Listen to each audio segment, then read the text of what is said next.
kulankan galabta oo aan isugu wareysanaynay waa intii qabanqaabinaysay mudaharaadka nabadeed ee haddii la yiraahdo la rabo inuu dhaco maalinta sabtiga ah ee uu ka dhaco daljirka dahsoon 6 bisha Maarso sidii lagu soo heshiiyay xalay heshiiska mudanayaal iyo marwooyin waxaan is xasuusinaynaa mar walbaba dawladda xilkeedu dhamaaday ee waqtigeedu dhamaaday ee la doortay 2017kii aheedna inay doorasho qabato wixii ka horeysay 7 Febraayo oo ku fashilantay doorashada kuna joogta sida sharci darrada ah fila Soomaaliya inaan u sheegno inay si sharci darrada ku joogto mudaharaadka hadafkiisa koow waa intaas hadafkiisa labaadna waxa weeye mudaharaadku waa xaq dastuuriya inaan mudaharaadi karno sabab uma baahna waa inaan adiga diyaar u tahay inaan mudaharaado fasaxna uma baahna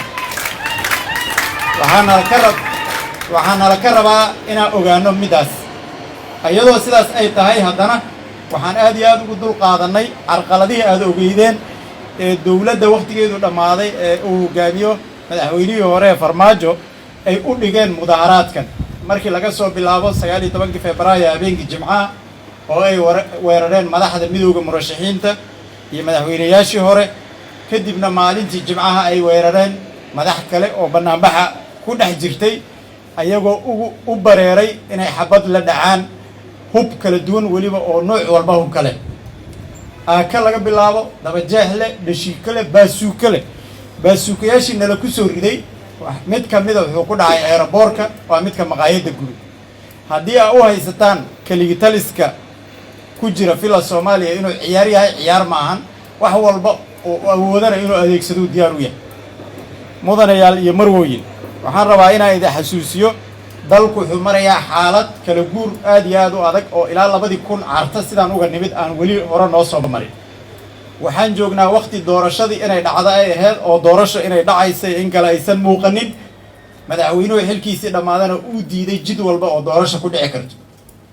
waxaad ka war haysaan 4 sano la soo dhaafay muddaxileedkii 2017 wixii laga rabay oo dhan oo dawladda haddaad dhageysatiin khudbadaha madaxweynaha xilkiisu dhamaaday ama dukumiintigii xukuumadihiisii kala dambeeyay ay keeneen waxay ahaayeen koow in la dhammaystiro nidaamka federaalka ee Soomaaliya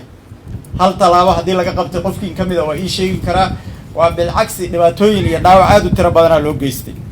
labo dhammaystirka dastuurka waxaa nala jooga oo aad iyo aad u mahadsan Senator Xuseen meeshii laga soo bilaabo lagu khatimay waana la iska xareeyay asagoo madaxweynuhu aan 4 sano la soo dhaafay hal habeenaba dastuur dhageysanay 3 hal qof iyo hal cod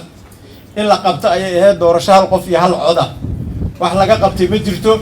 waa bilcagsi tii kale oo dadbadeed oo la isku heshiiyey ayaa laga kari laayahay madaxweynuhu xilkiisii dhamaaday waxaa kaas weheliday hirgelinta qaab security-ga ama wixii loo yaqaanay national security architecture oo looga heshiiyay baydhabo 2017kii iyo in mas'uuliyadda lagala wareego Amisom waxaad ka warhaysaan marar badan oo kamid ah ciidamo yar oo la soo masawiro oo intooda badan hadda ku dhamaaday in loo isticmaalo dad mudaharaadaya 4 sano ee uu joogay nidaamkan hadda madaxweynuhu xilkiisu dhamaaday hal magaalo oo kamid ah oo laga xoreeyay shabaab ma jirin waa bilcagsi magaalooyin ciidanka dawladda Soomaaliya laga qabsaday oo badan aan jirin haddaba haddii nidaamka 4 sano ay sidaas ahayd anigu ma garan karo waxa uu fadhiyo fila Soomaaliya oo isugu dhajiyo kursiga sidii Senator Xuseen uu sheegana kir inaan iska dhahnaa u baahna waqtigan dhiilayna aan la joogaa warkaagana waa diidnaa ku filan haddii la yiraahdo aad iyo aad baa u mahadsantihiin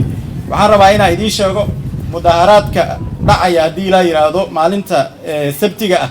aad iyo aad buu muhiim ugu yahay qof walba oo Soomaaliya wuxuu muhiim ugu yahay horta koow nidaamka hadda asagoo nafla caariya waqtigiisuna dhamaaday diidan inaan soo mudaharaadno haddii fursad kale uu helo muxuu samayn karaa inaan isweydiinaa la rabaa wax ka badan uu rabaa inuu sameeyo marka waa inaan iska diidno koow nin baa hadda ka hor waxa la yiri asagoo hurdaya suuxanya kormartay meel asagoo naas geli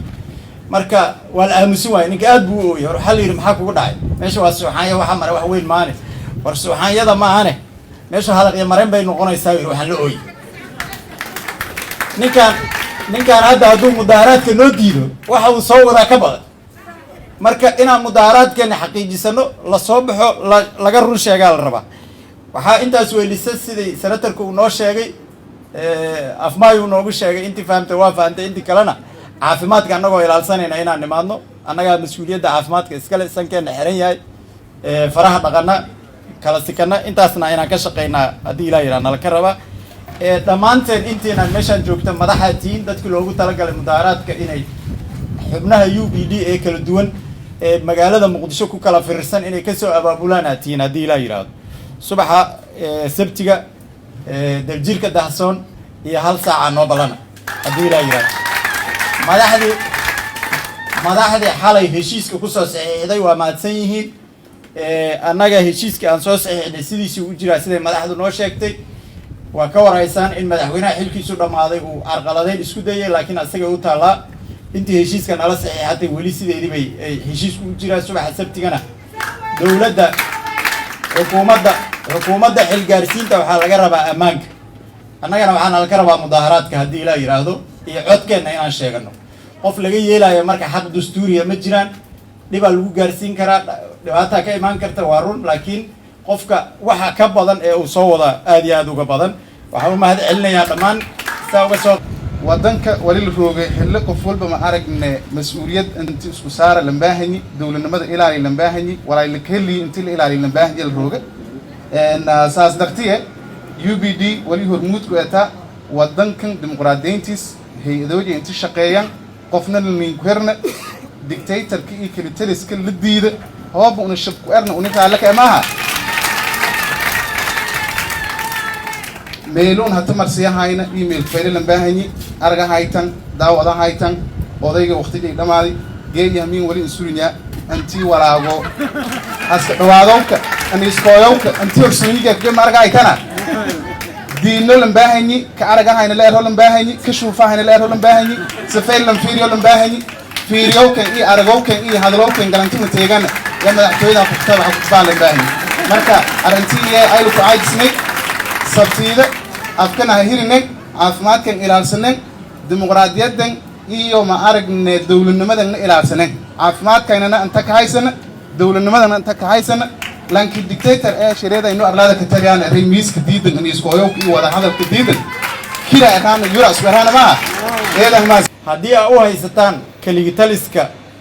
ku jira fila Soomaaliya inuu ciyaar yahay ciyaar ma ahan wax walba oo awoodana inuu adeegsado diyaar u yahay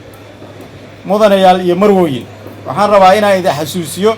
dalku wuxuu marayaa xaalad kala guur aad iyo aad u adag oo ilaa 2000 carta sidaan uga nimid aan weli hore noo soo marin waxaan joognaa waqti doorashadii inay dhacdo ay ahayd oo doorasho inay dhacaysay in kale aysan muuqanin madaxweynuhu xilkiisii dhamaadana uu diiday